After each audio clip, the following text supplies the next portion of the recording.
Assalamualaikum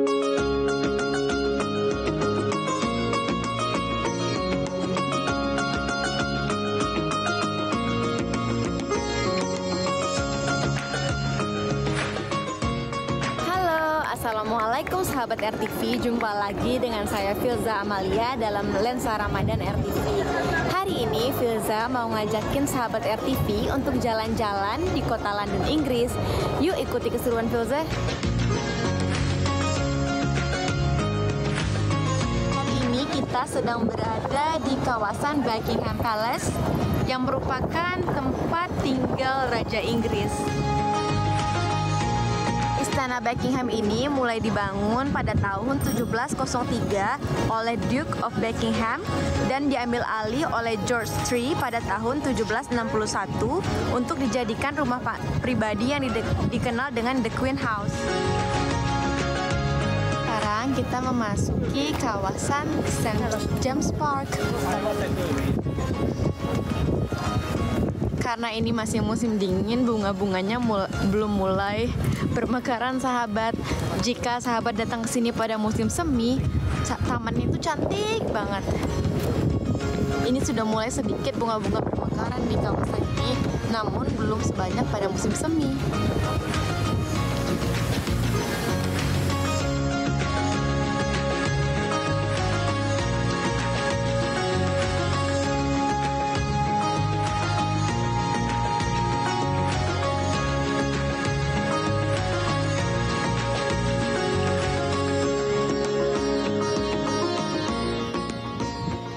Beda dengan Indonesia yang mayoritas penduduknya Muslim, karena di sini mayoritas penduduknya bukan Muslim, kita masih bisa melihat kafe-kafe yang buka seperti biasa di siang hari, sahabat. Filza mau ngajakin sahabat untuk melihat ikon kota London selanjutnya, yaitu Tara. Sahabat tahu kan apa? Itu adalah Big Ben. Big Ben ini adalah salah satu ikon yang paling terkenal di kota London. Rasanya belum afdol sih kalau ke London dan belum mengunjungi Big Ben. Sahabat pasti sering nih ngelihat telepon box seperti ini. Ini merupakan telepon box yang biasanya digunakan, namun saat ini sudah tidak berfungsi lagi. Ini hanya digunakan sebagai properti berfoto.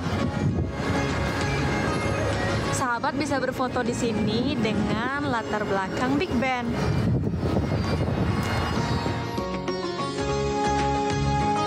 Ini kita sedang berada di kantor DPR-nya Inggris atau disebut juga dengan House of Parliament.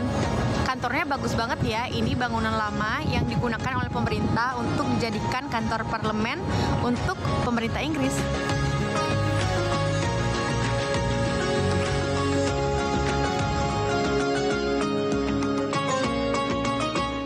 Makasih buat sahabat RTV semua yang udah ngikutin Filza jalan-jalan sambil ngabuburit di kota London.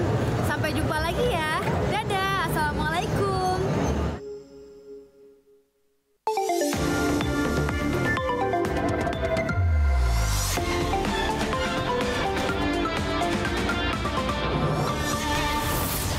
Halo sahabat RTV, berjumpa lagi dengan saya Ahmad Topan. Saya Ezra Dianto dalam Lensa Indonesia Malam tentunya.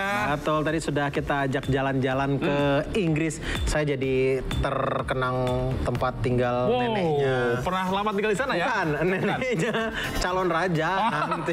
Kira nenek situ. Bukan saya. Saya mah Palembang, dekat aja nggak jauh-jauh. Gitu. Tapi nggak jauh lah tadi ya bangunannya ya, mirip-mirip beberapa ya. Bener. Beberapa ya ada pintu, ada jendela sama. Kayak di Palembang gitu ya.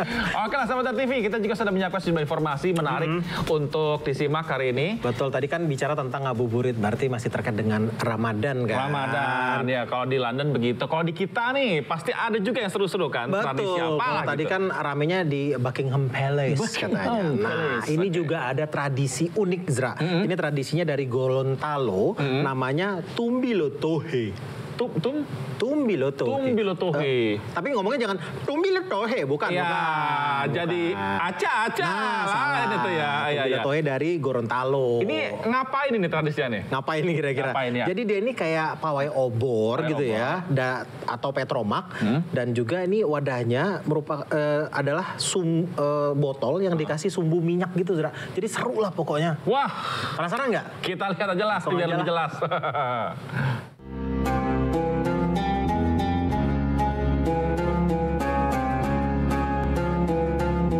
Wah, masyarakat di Gorontalo lagi pesta lampion nih. Imlek kan sudah lewat. Kok pesta lampion? Bukan pesta lampion, sahabat, tapi Tumbilotohe, sebuah tradisi masyarakat Gorontalo untuk menyambut datangnya Idul Fitri. Tumbilotohe ini merupakan dua kata dari bahasa Gorontalo. Tumbilo artinya menyalakan, dan tohe atau tohe tutu artinya lampu tradisional khas Gorontalo. Jadi, mereka menyalakan lampu-lampu tradisional ini di jalan-jalan dan di alun-alun, sehingga suasana malam di Gorontalo jadi indah. Dan tradisi Tumbilotohe ini sudah ada sejak abad ke-15 Masehi, sahabat. Dan pada saat itu, Tumbilotohe berfungsi seperti obor karena tidak adanya listrik. Berawal dari masa dulu. Masa dulu ini belum ada lampu listrik. Jadi kalau masyarakat kita mau pergi ke musola, ke masjid, pakai morong ya, morong namanya morong. Nah, kita harapkan ini ke depan akan kembali ke masyarakat supaya bisa merayakan lagi ini, bisa memasyarakatkan soal Tumbilotohe ini soal ke depan. Wah, seru ya. Dan menjelang lebaran tahun ini, Tumbilotohe dilombakan. Jadi warga Gorontalo adu kreatif membuat Tumbilotohe semenarik mungkin. Siapa yang paling kreatif bakal dapat hadiah langsung dari Pak Wali Kota. Pemerintah Gorontalo sendiri berharap Tumbilotohe ini menjadi wisata religi setiap tahunnya. Dari Kota Gorontalo, Rida Yansa, RTV. Nah, itu artinya. Jadi kalau kita menghidupkan lampu, nanti kalau sih kayak tong Tumbilotohe. Oh iya bener, tapi nadanya nggak boleh kayak tadi ya. Kayak gitu ya? Tumbilotohe nggak boleh. Jangan. Nggak boleh. Lagi aca. Tapi kalau udah gitu tuh rasanya udah mau lebaran pasti kan. Kalau malam udah rame gitu. Betul. Kayak udah berasa juga ya, jalanan di Jakarta juga kayaknya udah mulai agak lengang. Nah betul, gitu ya. karena sebagian orang ini sudah mulai mudik, Ezra. Macam-macam lagi caranya. Ini yang disukai di setiap kali mudik. Pasti ada cerita yang lucu-lucu. Banget, macam-macam. Berkaitan gambarnya nih. Nih, ini bajai nih masih jadi salah satu alat transportasi untuk mudik, cuy. Enggak sih, fokusnya banyak banget yang dibawa, Ezra. Apa nggak ribet sih sebenarnya? Iya juga ya, bayangin kalau hujan nih gimana nih. Nah, itu dia. Ini ada yang pakai bajai ini dari Jakarta sampai Tegal. Dan ini dia ngebut banget, cuy. Ngebut full banget. Bus, truk lewat semua. Ngelewatin bajai. Set. Ngebut pokoknya. Wah, masa sih? Kira-kira berapa jam dia bisa nyampe ke sana? Kecepatan maksimalnya nih, kecepatan maksimal yang menurut catatan saya punya ya. Ini mencapai 60 km per jam. Bus 100, Zra. Iya ya. Iya, berarti lagi berhenti. Ya benar, enggak, tapi benar. Lewat semua. Lewat. Busnya lewat, dianya di belakang. Dia ketinggalan. Itu kalau naik iya.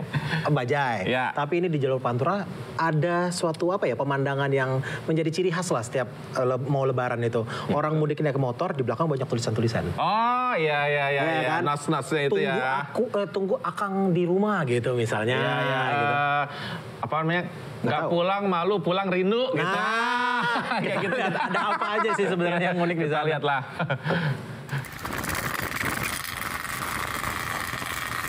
Roda 3 berkelir biru dan bisa selap-selip di jalan raya. Apalagi kalau bukan si bajai yang biasa kita lihat di jalan raya. Tapi kali ini bukan di Jakarta ya sahabat. Rombongan bajai biru ini sedang melahap jalur Pantura di kota Cirebon, Jawa Barat. Dan bukan cuma bawa penumpang. Ada berbagai perabot yang dibawa mudik, mulai dari kereta bayi hingga burung peliharaan kesayangan. Mode transportasi yang satu ini bukan buat orang yang nyari kenyamanan ya. Selain sempit, kecepatannya juga maksimal 60 km per jam. Tapi irit dan fleksibel jadi nilai lebih yang membuat kendaraan ini jadi pilihan. Nah sahabat, meskipun irit, tetap ya harus hati-hati dan jangan berlebihan bawa barang demi keamanan. Masih seputar kelakuan unik pemudik. Kalau mau lihat yang unik-unik, jalur Pantura memang jadi gudangnya pemudik unik. Gimana nggak unik? Mudik sambil curhat. Tapi curhatnya via tulisan, seperti yang bisa kita lihat di jalur Pantura Kota Brebes, Jawa Tengah. Merantau sendirian, mudik pun sendirian. Hasilnya tulisan mohon maaf belum bawa menantu idaman. Buat yang sudah punya pasangan, harus sering-sering bikin gombalan biar terus disenyumin sampai tujuan. Yang kangen sama orang tua pun ikut ambil bagian. Yang penting setor muka, walaupun cuma bawa uang tak seberapa. Tapi yang was-was saat ketemuan di kampung halaman pun ada. Jangan sampai niatnya silaturahmi, malah cinta lama bersemi kembali. Nah, buat sahabat yang mudik, kira-kira apa tulisan yang ada di kendaraan kalian pas pulang kampung nanti? Dari Cirebon, Jawa Barat dan Brebes, Jawa Tengah, Tim Liputan RTV. Emang kreatif ya. Sejenak lupakan janda piramu, kembalilah ke pelukan ibumu. Nah, tapi lebih betul. kepada curhatan pribadi ya jadinya di sana. Ya, walaupun ada beberapa yang menginspirasi ya. Seperti tadi ada Nosa juga bilang, ibu itu datang tidak membutuhkan harta bendamu, tapi membutuhkan kehadiranmu. Kan itu kan dalam menyentuh gitu sekali ya. Betul. Kalau Gitu tadi ya. kayaknya hobi janda ya. Lah, kita bicara tentang Oke, ya. Ini oke, bicara skip. orang yang lagi mudik sudah. Nah, Jakarta sudah mulai lengang. Tadi seperti Ezra bilang ya, ternyata di stasiun Pasar Senen hari ini udah 27.000 orang yang berangkat naik kereta. Memang kereta salah satu moda transportasi favorit ya buat mudik ya. Betul. Dan juga ada di pesawat terbang katanya ya. Nah, tapi yang aneh ini justru yang lewat laut nih. Kenapa? Ada Pelabuhan Bakauheni nih. Naik Kan apa dia lewat? biasanya nih kan kalau mudik berarti kan Jawa ke Sumatera nih ramenya ya. Iya, karena kan biasanya dari Jawa ke daerah-daerah. Betul. Nah, ini justru nih yang aneh justru yang dari Sumatera ke Jawa yang lagi rame. Jadi justru dari Bakauheni ke Merak yang rame. Nah, iya. Mungkin lagi nunggu cuti gitu ya. Karena kayaknya mungkin banyak juga ya orang dari Jawa yang kerja di Sumatera. Betul, kan Ya mungkin kan? merantau kan untuk mencari iya. pekerjaan. di Iya, sana, kan. transmigrasi ya. Nah, bicara mengenai transmigrasi. Nah, udahlah kita lihat Nggak, ada bukan salah informasinya ya, Oke, panjang. kita bicara mudik, oke. Iya.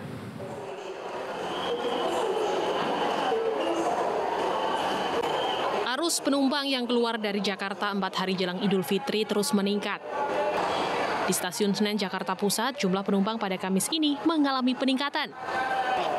42 kereta api jarak jauh disiapkan untuk mengangkut lebih dari 27.000 pemudik dengan tingkat okupansi sebesar 102%. Tingkat okupansi lewat dari 100% ini karena keberangkatan kereta bersifat estafet, yang berarti penumpang yang turun di stasiun tertentu akan digantikan penumpang lain yang melanjutkan bangku tersebut. Sedangkan dari Bandara Soekarno-Hatta, Tangerang, Banten, pergerakan penumpang hingga H-4 Idul Fitri tercatat lebih dari 167.000 orang dalam 1.113 penerbangan. Jumlah ini merupakan total dari 95.000 penumpang yang berangkat dan 72.000 penumpang yang tiba di bandara ini.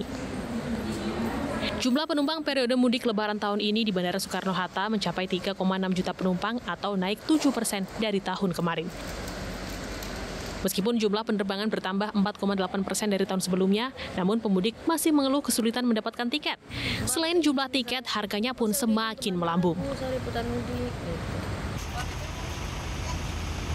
Dari Pelabuhan Bakauheni, Lampung, pemudik dari dan menuju Pulau Sumatera mulai memadati pelabuhan.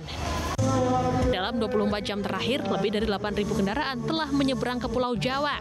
Kendaraan yang menyeberang didominasi oleh mobil pribadi, truk besar, dan bus. Tak hanya kendaraan, jumlah penumpang yang menyeberang pun melonjak mencapai 9.000 pejalan kaki dan 229.000 orang dalam kendaraan.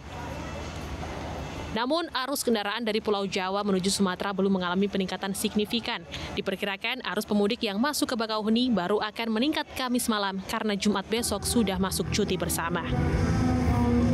Menghadapi lonjakan penumpang, pemudik diharapkan membeli tiket sehari sebelumnya untuk menghindari antrian panjang. Dari Jakarta, Tangerang, Banten, dan Bakauheni, Lampung, Tim Liputan RTV. Ih, pasti kebayang ya kalau lagi mau mudik gini harga tiket pasti naik semua kan.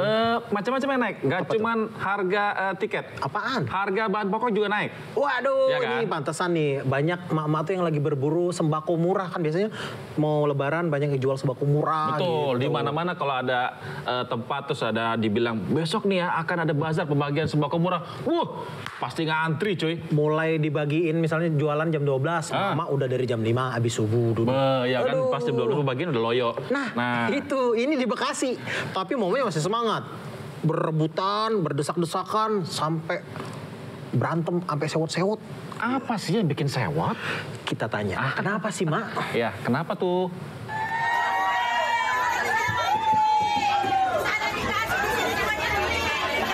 Waduh, ini emak-emak lagi pada sewot. Sabar atuh, Mak. Ada apa ini? Oh, ternyata emak-emak di Bekasi ini emosi lantaran tidak dapat kupon antrian untuk mendapatkan paket sembako murah dari Dinas Perindustrian dan Perdagangan Provinsi Jawa Barat di halaman Kecamatan Cikarang Barat. Nah, mereka protes kenapa warga lain bisa dapat kupon sementara mereka nggak dapat. Wah, nyaris berantem sahabat. Gimana nih panitianya?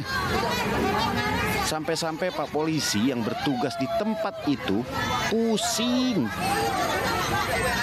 Ya, alhasil emak-emak yang nggak dapat kupon kecewa. Dapat, udah dari jam 8 Pak. Ngantri. Ada dapat keluarganya Pak, keluarganya Anak kecil coba. Iya. kecewa ya Bu. Kecewa lah, nggak usah diumumin kayak gini. Ini bukannya gratis Pak, bayar. Harusnya diperbanyak lagi biar kebagian. Rencananya di sini mau beli berapa paket teh? Dua. Paket. Itu KTP. buat lebaran nanti. Ya, nggak buat lebaran sih. Buat sehari-hari juga. Karena Wajar saja emak-emak ini pada kecewa karena di operasi pasar ini cukup membayar Rp72.000 per paket. Mereka sudah mendapatkan 2 liter minyak goreng, 1 kilo tepung, gula putih, dan beras 5 kilogram. Gimana nih Bapak Ibu Dinas Perindustrian dan Perdagangan Jawa Barat? Dibenahin atuh manajemen kupon dan antriannya biar semua bisa kebagian membeli sembako murah. Dari Kabupaten Bekasi, Jawa Barat, Adika Fadil Utomo, RTV.